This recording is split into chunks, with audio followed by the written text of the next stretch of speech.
Welcome to మరో కురుక్షేత్రం. ఏపీలో assembly సమావేశాలు ప్రారంభమయ్యాయి. సమావేశాలకు వచ్చిన గవర్నర్ అబ్దుల్ నజీర్ కు ముఖ్యమంత్రి జగన్ స్వాగతం పలికారు. తమ ప్రభుత్వం ఇప్పటి వరకు 4 బడ్జెట్లు ప్రవేశపెట్టిందని ఆయన తెలిపారు.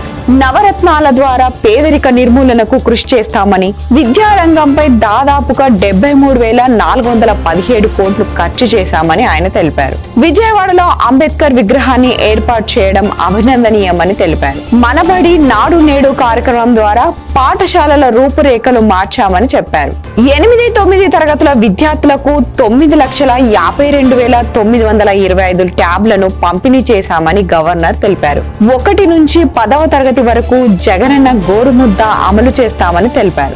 జగనన్న గోరుముద్దకు ఇప్పటి వరకు 4,417 కోట్లు ఖర్చు చేశామని తెలిపారు. విదేశాల్లో చదువుకునే విద్యార్థులకు విదేశీ విద్య దీవెన పథకాన్ని అమలు చేస్తున్నామని చెప్పారు. మరిన్ని లేటెస్ట్ అప్డేట్స్ తో మళ్ళీ మీ ముందుంటుంది మీ రజని.